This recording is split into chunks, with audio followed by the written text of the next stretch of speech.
Cities are theaters for change and innovation, seats of power, and crucibles of knowledge. You have everything here. You have everything. They are places where people from all walks of life commute, commune, and compete. What makes the city work well is diversity. You need a social mix and a functional mix. So if you don't have that, the city doesn't work. That is key to urban life. By 2050, 68% of the global population will be living in cities that are already bursting at the seams. Never before has it been so imperative to get the recipe right, to create sustainable, livable cities that inspire and excite us all. We really try to share good solutions, even if we have different contexts. The example of Paris is very, very interesting to be transposed to other situations. As we race towards a more urbanized future, there is much to learn from the present and the past. From the now, the how, and the wow of building the greatest cities in the world. No city has everything that Paris has the way Paris has it. The spectrum of what it offers is just enormous. The city of light, eternal Paris, the Paris of romance. Within the identity of Paris, you have these other smaller cities. You can go from the Chinatown of the 13th arrondissement to Belleville. So there's this sense that you can sort of travel the world without leaving Paris. It's very multicultural, multi-social. There is always something to do. You want to have the best philosophical discussions, you get them. You want to have the best music, you get it. You want to spend all night having fun, you spend all night having fun. People are beautiful in Paris, you know. The city is beautiful. That was exactly what I wanted to meet when I came in Paris. That's why I came from the deep country to Paris, because I was like, wow.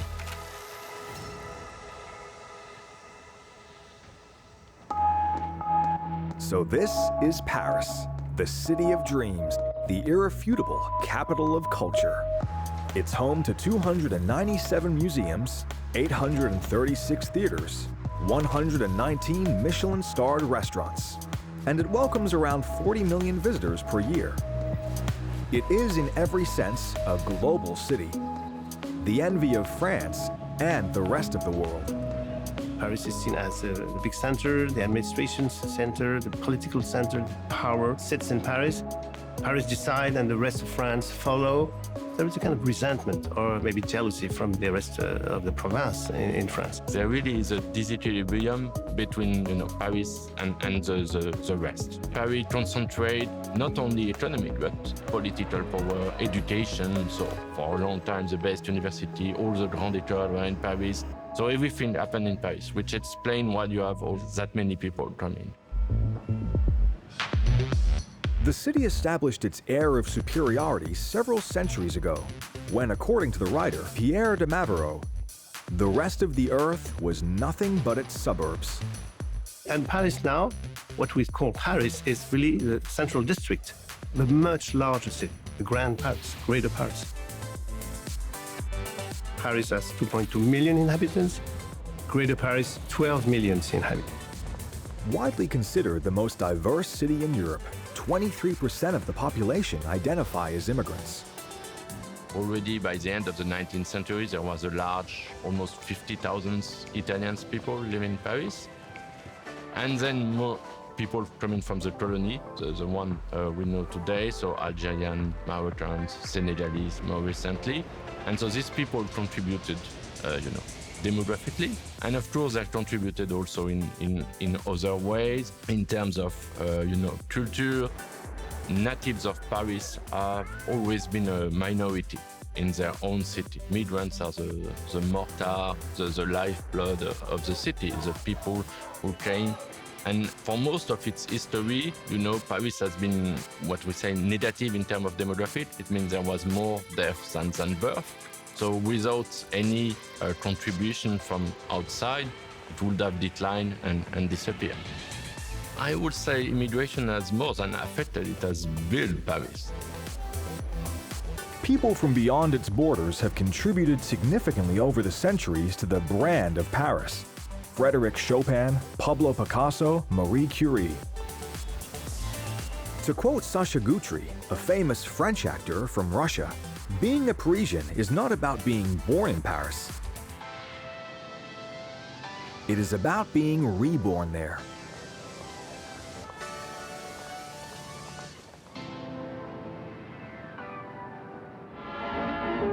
Paris, the soul of France, the city of culture. Paris, the city where people of every class know how to enjoy their leisure. Paris, the city of fashion and wealth, where past and present mix in colorful parade.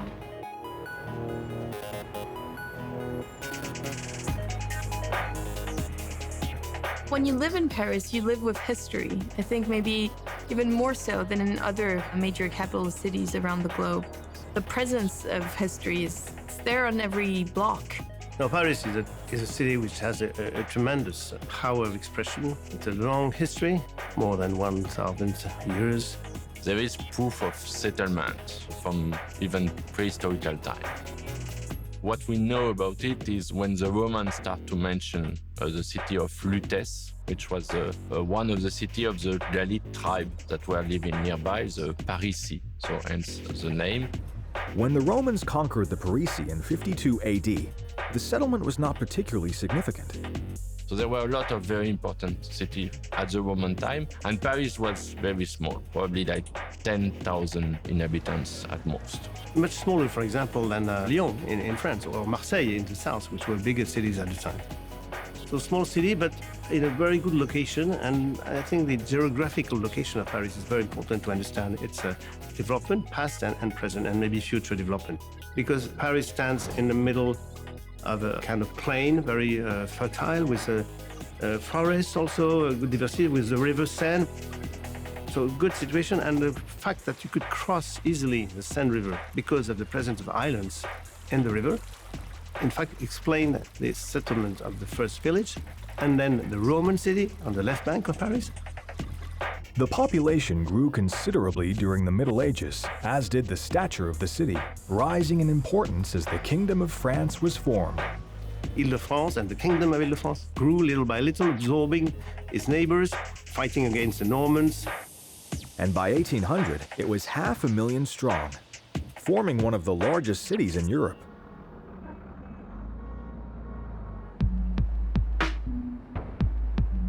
So this expansion has been marked also by different walls of fortifications built like a circle. First one around the island of Cité, the island in Paris, and then other one, Philippe Auguste, and then Charles V.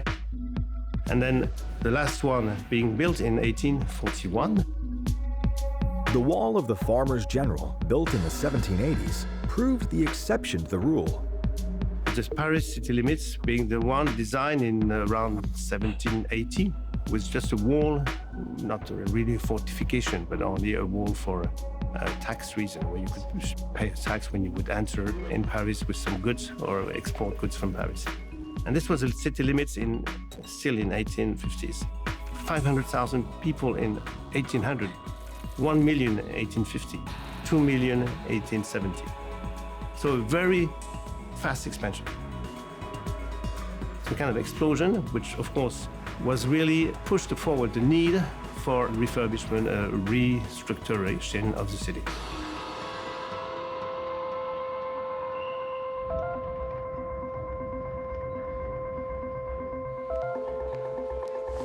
To build Paris, each generation exploited the city's abundant natural resources, quarrying the limestone and gypsum that was quite literally beneath their feet.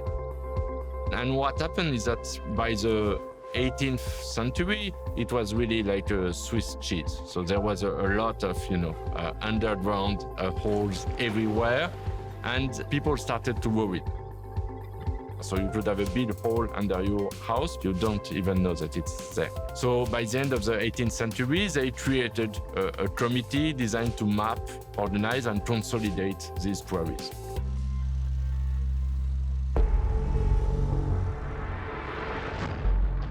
Another parallel issue or problem was the bodies of the dead. You don't mix the living and the dead. And this was also probably good for sanitary conditions and so on. The problem is that as the city expanded, it started to absorb what were former cemeteries. And by the 18th century, there were more than 200 of them, small cemeteries of various size. Near each church, there was a cemetery. The newly dead were often stacked on top of older graves, a practice that was neither safe nor sanitary, eventually leading to some rather alarming collapses. There was a restaurant where the wall collapsed and tons of bodies and bones were there in the middle of the restaurant. So all this had become an issue, and they decided to kill two birds with one stone by putting the bones of the previous dead in the former quarries. It's what became known as the catacombs that you can visit, and it's very touristy. I mean, it's very popular with people. So you can see these catacombs, which are installed in part of the quarry. In fact, the quarry developed with several levels, with a kind of a maze of tunnels, which bear the names of the streets which are above. So if you have a good map, you can walk for a certain number of kilometers. You can even get lost. So it's really a kind of unknown city underground, which is now kind of part of the attraction of touristic Paris.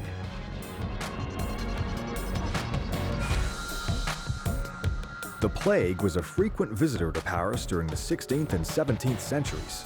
But the city owes its underground drainage system and to some extent its beautiful broad boulevards to a devastating outbreak of cholera in 1832. Life expectancy was very much lower in Paris than in the rest of France, because at the time Paris was very dirty, a very poor condition of life. Overpopulation and industrialization had left Paris in a state of squalor. People threw their sewage into gutters that ran down the middle of the street, a practice that exacerbated the spread of the disease. And so the idea was to really give Paris a proper hygienic system. Sewage water flowed downstream to the west of Paris and be used as a kind of fertilizer for fields downstream Paris. Provide food for the Parisian. By the 1840s, the issue of hygiene was already integral to the evolving urban plan of the city. Key streets had been widened, their gutters relocated, and sidewalks designed and installed. All over the city, from Saint-Cloud to Montparnasse, from Place d'Italie to Belleville, are the signs of a frenzied building boom. They add up to the biggest urban renewal program since the 1850s, when Baron Haussmann tore up the medieval city and laid the foundations of modern Paris. The radical change came around the 1850s. A man, Haussmann, started to implement a radical change for transforming Paris, for changing Paris from a middle-aged city into a modern city.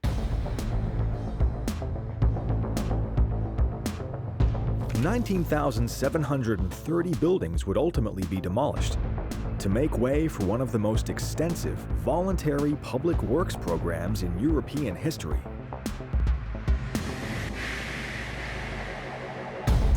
The city at the time was rather small, maybe the 1st district in Paris. And in 1860, this was extended to the limit of the wall, which marked the actual physical limit of Paris. So this extension really changed the face of the city, because it included a lot of very poorest part of the city. So the area where people were not wealthy enough to live within Paris, within the walls of Paris, were included. To say that the redevelopment of Paris was way ahead of its time is nothing short of an understatement. Indeed, there are many European cities of a similar vintage shackled to their medieval street plans. Haussmann wanted to make the city level cleaner, proper, better looking, and the same was true for the underground. So they made large sewers where you could travel, you could walk. And it was something relatively common for the bourgeoisie, they were very nicely dressed. They would go down in the sewers on small boats, walking on, you can imagine what it was, so water mixed with all kind of bad stuff. Only the French could romanticize a sewer and turn it into an attraction, revealing what Haussmann himself described as the internal organs of the city, where secretions are mysteriously performed and public health maintained without disturbing the running of the city or spoiling its beauty.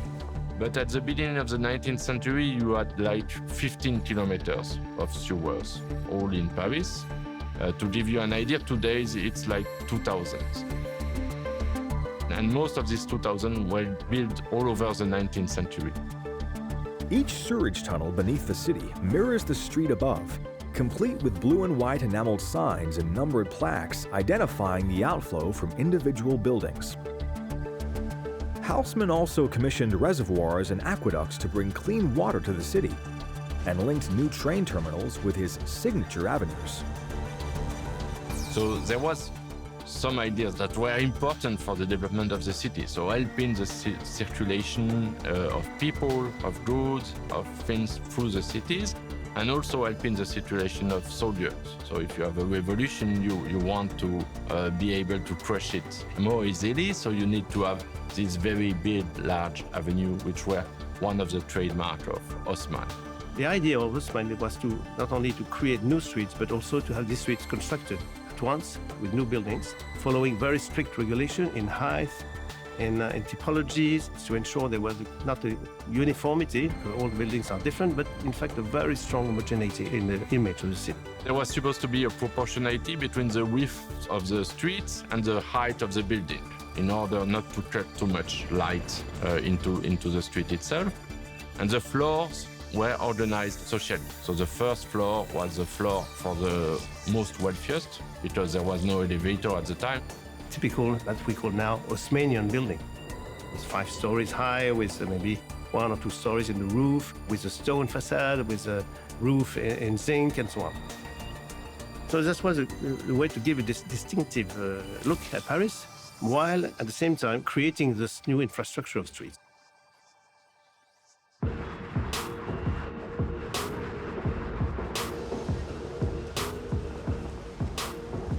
Around the same time Haussmann was beginning to implement his city-wide rebuild, the first department store opened in Paris, heralding a retail revolution. It's really this incredible turning point in the history of consumption. That's also one of the legacies of Paris in a way. Fashion was one of the first industries to become mechanized. And so if you're able to mechanize the production of fabrics, if you're able to mechanize the act of sewing, well, the next step in a way is to sort of industrialize the process of consumption. And so the city reflects this in scale. You enter the store and you're overwhelmed with all the different products that there are. They were spaces where women could exist socially in the city, and they became these destinations. This was the genius behind invention of the department store in the mid-19th century.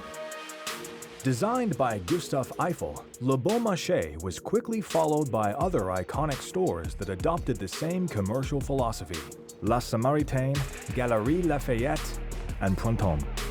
Together, they helped create a new religion of consumerism that venerated beauty and fashion. Fashion industry in Paris is huge, and it's been this way for centuries. Historians generally say that fashion appears as invented, sometimes in the middle of the 14th century. It's a moment when people start renewing their clothes cyclically for no apparent reason. And from this very beginning, from this moment, Paris plays a central role in the very idea of what fashion is. Well, this is where it all began, in Paris, where the backroom boys decide just how long a skirt should be. It seems that if skirts are long today, they have to be shorter tomorrow.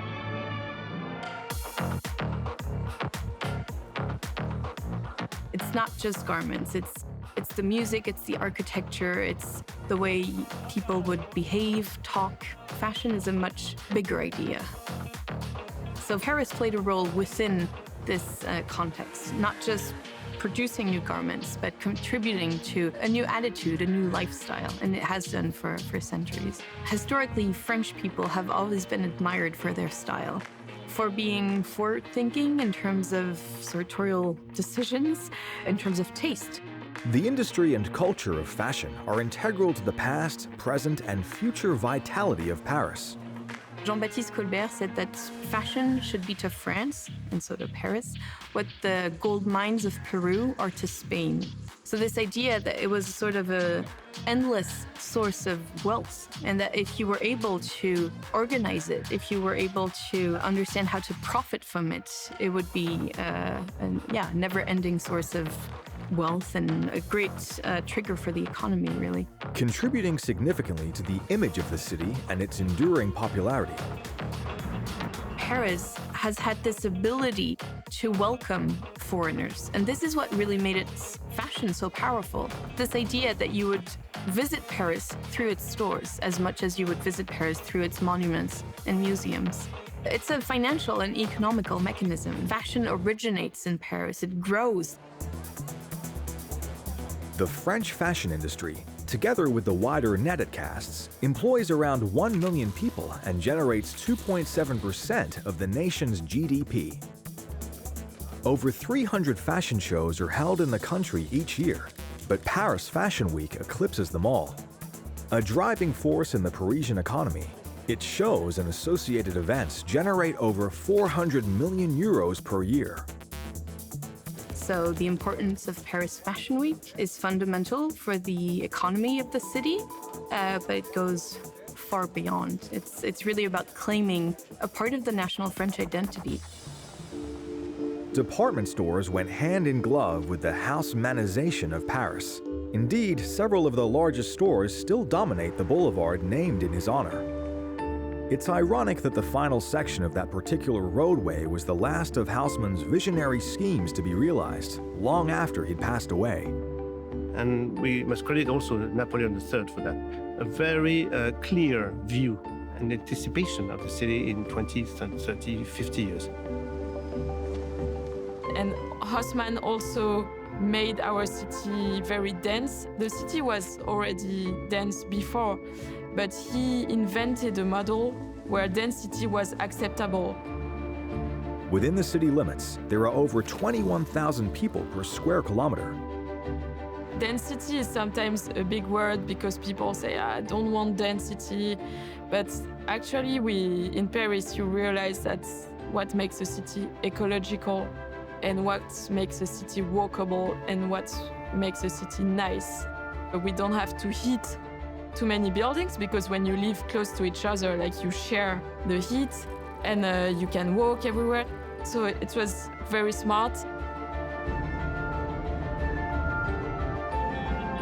Haussmann's legacy included 34,000 new buildings and 27 new parks and squares, 100,000 trees, and countless pieces of street furniture. The street being treated like a room, like a kind of luxury room even. Featuring benches, newspaper stands, railings, and lampposts, many of which still exist in the Parisian landscape today. Haussmann had a huge impact on the aesthetics and the identity of Paris. Like when you say Paris, people have two images, the Eiffel Tower and the Haussmannian buildings. So it shows how urban planning can leave a strong heritage. When the average tourist thinks of Paris, what images spring most immediately to mind? The Eiffel Tower, certainly, a dominating feature of the city for nearly 100 years, in which time it's become the very symbol of Paris. The Eiffel Tower is, without a doubt, the most iconic building in Paris, an architectural triumph constructed to wow the crowds at the 1889 World Fair. The Eiffel Tower is a kind of emblem to show to the world the power of the French industry. Universal exposition at the time where important empires and cities to proclaim themselves to the world, to the main global power that were competing for space and visibility at the time. Towering more than 300 meters above Paris, Eiffel's masterpiece was, at the time, the tallest structure in the world. A gigantic Meccano-like tower with over 18,000 components, held together with 2.5 million rivets. Taking just over 2 years to complete, it was an extraordinary demonstration of French engineering and a defining moment of the industrial era. It's a very paradox. Paris is a very horizontal city, built in stone, with gray zinc roofs, and then you have suddenly this iron structure, very industrial looking, very typical of the 19th century iron architecture, standing up and becoming a symbol of the city. It's an incarnation of the Industrial Revolution, if you want, and a visible symbol of this. So very quickly built, in time for the 1889 exhibition, where it became, of course, instantly world attraction. Besides being one of the sights of Paris and a great place for tourists to visit, the tower is also used for scientific observations and a radio station. How'd you like to have an area like that in your backyard?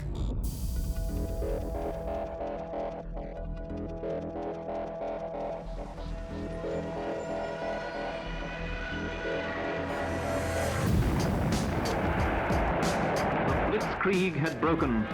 Inadequately supplied poilus engulfed. In a matter of days, civilian France was at the mercy of a power-crazed madman. When the Germans captured Paris during World War II, the French cut the lift cables in Eiffel's Tower, forcing Hitler's soldiers to climb the steps in order to secure their flag to the mast, a symbolic gesture that reduced many in the city to tears.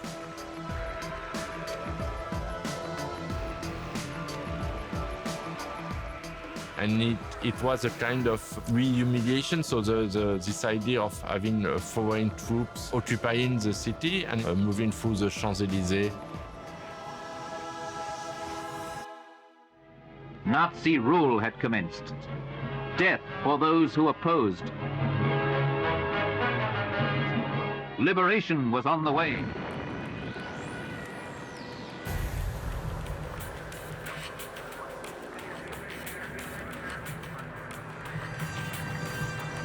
Germany's occupation was short-lived. Paris was liberated in 1944, and thanks to General Dietrich von Choltitz, many of its landmarks were spared, despite Hitler's orders to the contrary.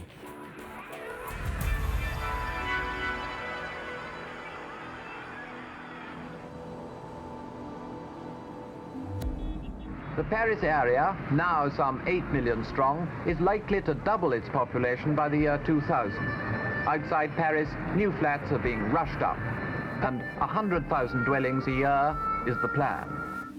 After the Second World War, you had a very fast expansion in terms of housing being built. Not so much in the heart of the city, but in its surrounding suburbs, leading to the creation of large social housing estates.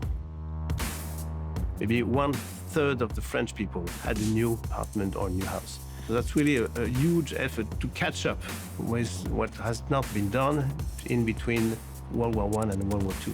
You had a few suburbs around, let's say 800,000 people living in the suburbs of Paris in 1910. In 1960, 6 million people living outside. So a very fast expansion, and in 1958, they decided to create new towns, 5 new towns around Paris, to try to consolidate the urbanization in specific kind of sub-centers to the city. La Défense was established in this period too, on the historical axis extending from the Louvre through the Champs-Élysées and Arc de Triomphe.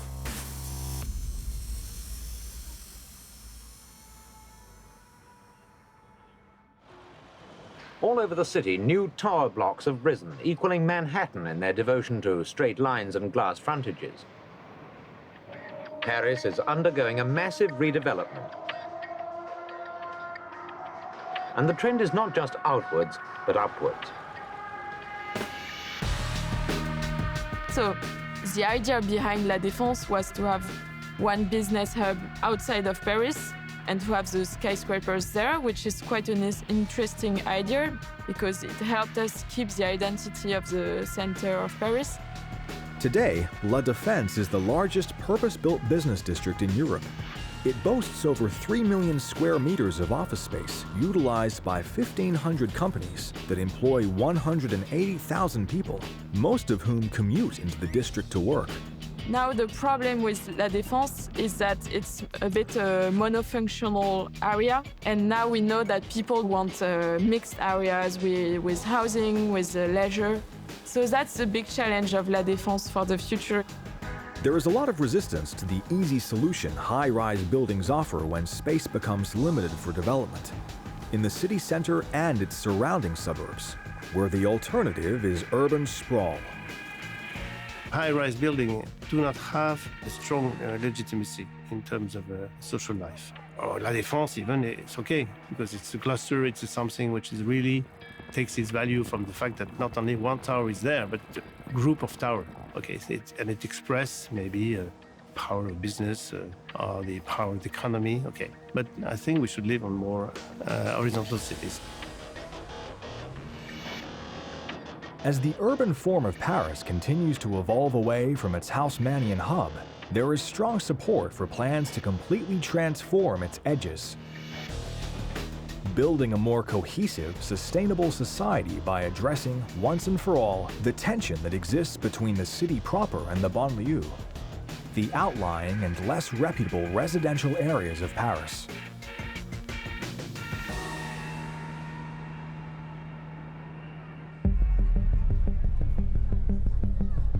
Historically, Paris has always been a city of two sides, if you want. All this working class has been moved from the center up to the periphery. One of the great challenge for the city in the coming decades is to break these boundaries. And this is probably what the Grand Paris, so Great Paris project is about. The idea is simply to organization between Paris and the cities around, to travel faster from one city to another and to have the same quality of life. Because we don't want like a center Paris where you could walk everywhere and with nice buildings, and then suburbs which would not have the same quality of life. Historically, the center of Paris has been administered by a single political unit. The banlieue, however, is governed by over 1,000. A situation that has frequently led to poor coordination and communication between the city proper and its outliers. A situation the Grand Paris Project is hoping to address. Paris, a city that's changing faster and more profoundly than any other European capital. Since 1962, over 250,000 people have moved out of central Paris in search of peace and quiet. Paris is a mix of small villages. We have 17 districts in the city. Paris is very small compared to, for example, Berlin or London. So I think it's really important to develop that bigger identity, to say that Paris is not only inside the ring road. So we really have this challenge to change our collective identity and to make it a bit bigger, so that there is not this huge gap between Paris and the outskirts anymore. We really want people to discover places which are outside of Paris. There are really great places of history, and nobody goes just because it's outside of Paris. All habitants, even people living 10 kilometers from Paris, should feel as belonging also to Paris.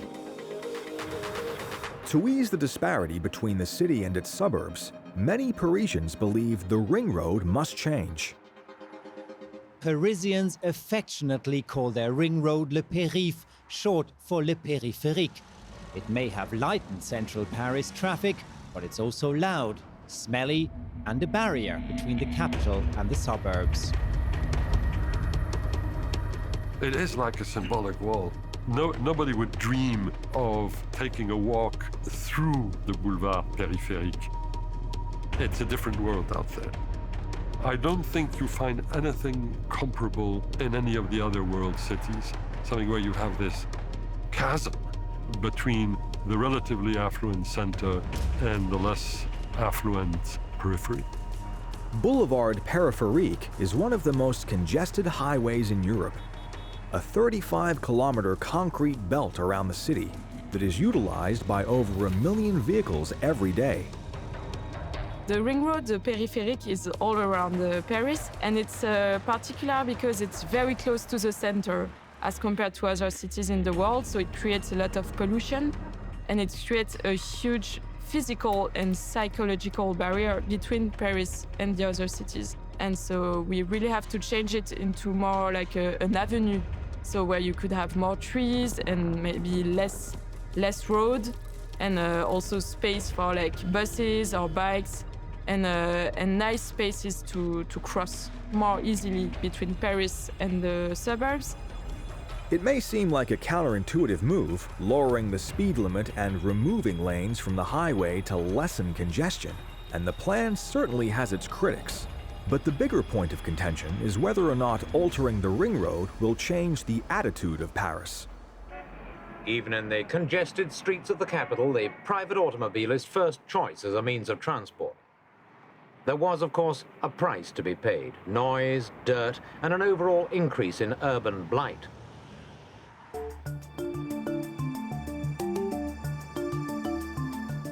I know that taxpayers' money is being spent on paying people to think about this. But no, the reality is that it's unlikely to happen, at least in my lifetime. Paris will remain the 20 arrondissement for quite some time. For the Grand Paris project to successfully carry the city into its foreseeable future, there needs to be a complete rethink around the whole issue of transportation, not just the boulevard périphérique. Although the city is losing more and more of its population to the suburbs, the vast majority of jobs remain in town, and that means a twice-daily rush hour of enormous proportions. Paris, like many cities in the world, at one point of its history has been dedicated to cars. And so that's how we ended up with a highway close to the Seine River.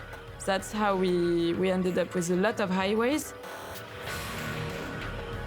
I think now it's something recognized in urban planning that cities should not be designed around cars. But since it's about infrastructures, it's very heavy to change. You cannot change it in one day or in 1 year.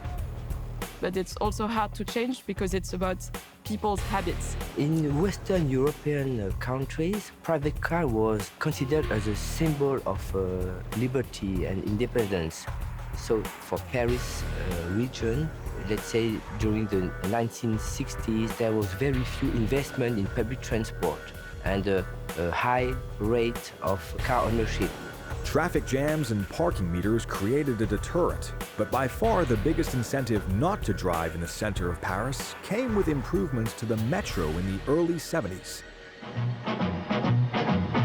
It runs from the Place de la Nation in Paris, this brand new Metro Express. Jet Set certainly expresses the quality of travel on the new Metro. Trains cover this first 20-kilometer section at an average of over 60 miles an hour.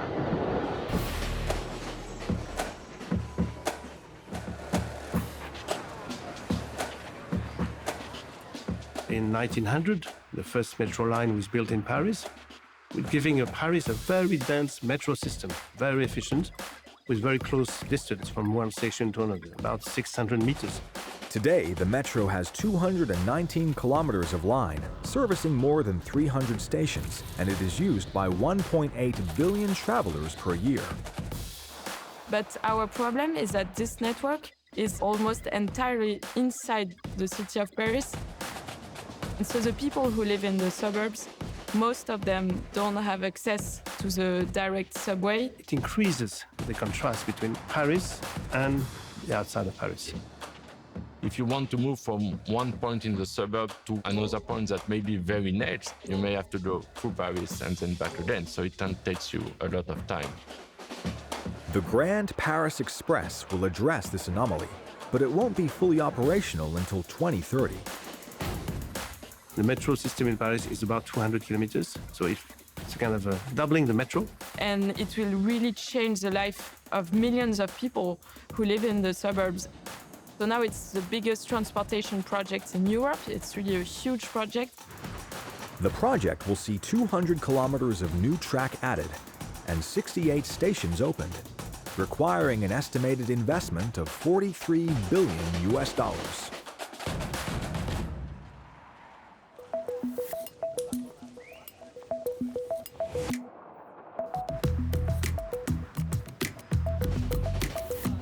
Building subways is great, but then you also have to improve the quality of life in very different ways.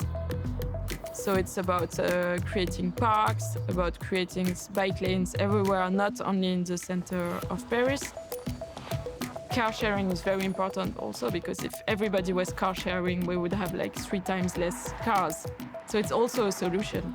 We will really have to adapt our city to the new climate, to new ecological challenges, and keep our identity, but make it less hot, make it more fresh, and adapt it.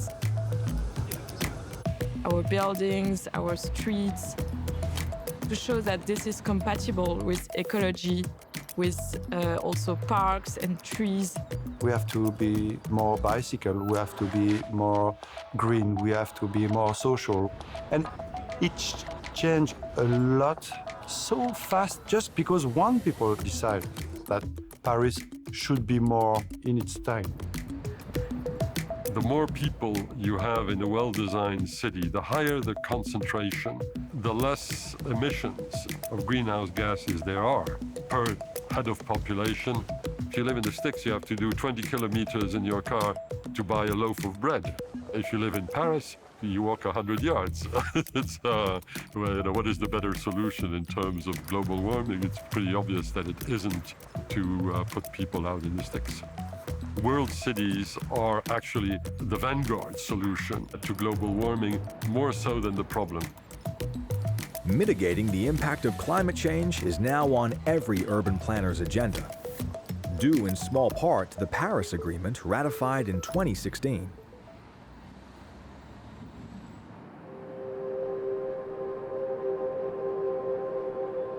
But of equal concern to many cities around the world is the threat of terrorism. Security remains tight following 3 days of violence that began here at the offices of Charlie Hebdo and left 20 people dead, 17 victims plus the 3 attackers. The terror spree has been linked to Al-Qaeda in the Arabian Peninsula. 9/11 in New York, 7/7 in London, the assassination of most of the editorial board of Charlie Hebdo, the satirical weekly. The Eiffel Tower closed on Saturday for a day of mourning in Paris following the deadliest attack on French soil since World War II. The attacks killed 129 people and left hundreds injured. And later in the year, we had the massive assault rifle and explosive attacks against a number of targets in and around Paris.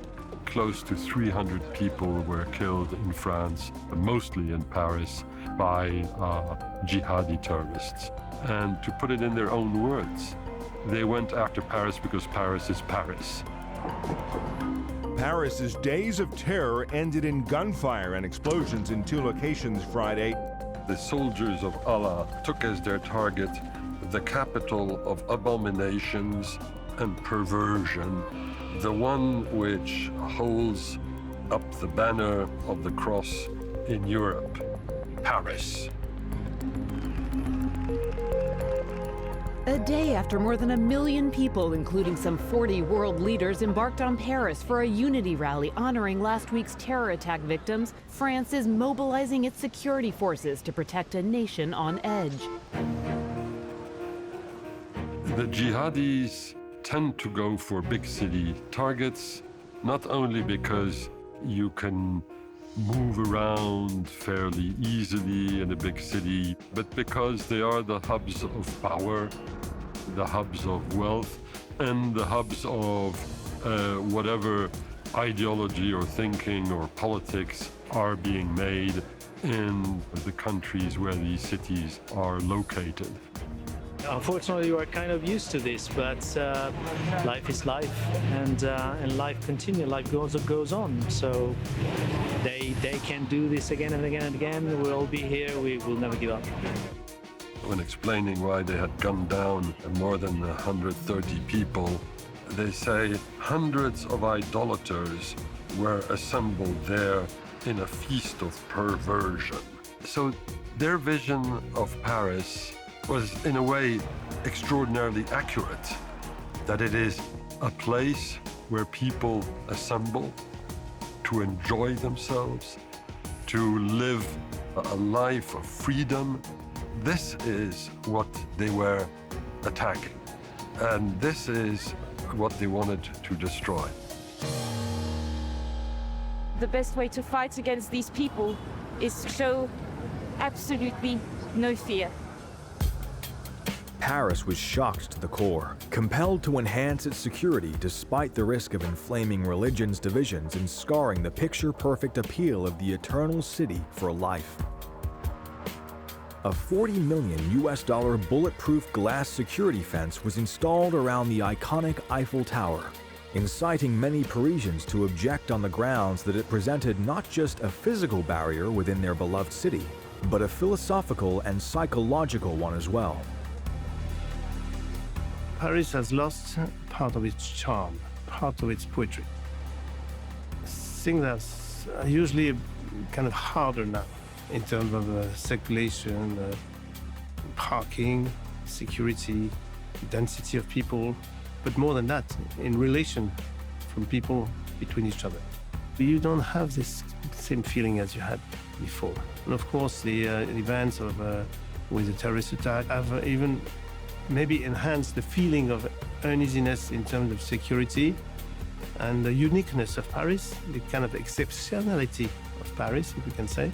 The fact that it is really the best place in the world is challenged now by other places.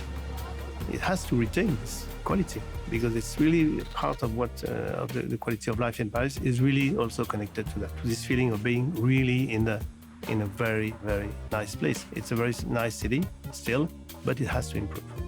This is a feeling echoed by many people living within the metropolis, but it's not necessarily one that's shared by the legion of tourists who still hold Paris in the highest regard, who still feel connected to the touchstones of Paris, and thus the narrative of humankind.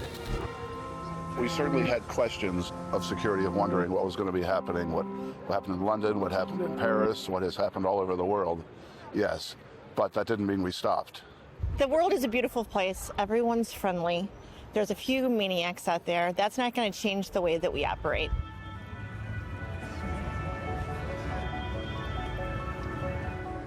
When we had the terrible fire at Notre Dame in April 2019, the outpourings of empathy, compassion, etc. around the world were extraordinary. To do this kind of stuff in reaction to the place which Paris occupies in the minds of people.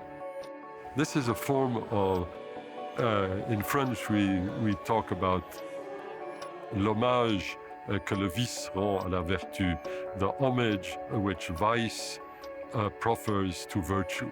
This is the power of Paris.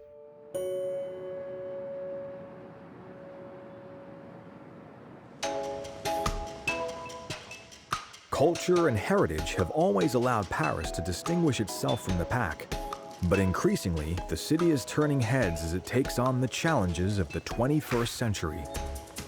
Globalization, gentrification, modernization, and more. Some people have an image of Paris which is only about history, so really Eiffel Tower and Haussmann. But I think more and more people are understanding that what we are trying to do in Paris is very courageous, changing the rules of the game of urban planning in Paris. If we don't fight for regulation, for social housing, then cities have a risk of becoming homogeneous because of affordability. So, that's our big challenge, is to keep difference and diversity in the city. We know that what makes the city work well is diversity. And you need a social mix and a functional mix. So if you don't have that, the city doesn't work. There's this idea that Paris has to be preserved as the Paris of the 19th century. What is the space that Paris can give a younger generation? And so how do you exist in a landscape that is so influenced and very much built, structured around this idea of historical legacy? That's really the challenge, to show that modernity and history can be combined. And showing that this can be done in Paris is also a big message of hope for other cities. we can be a good symbol for changes in urban planning.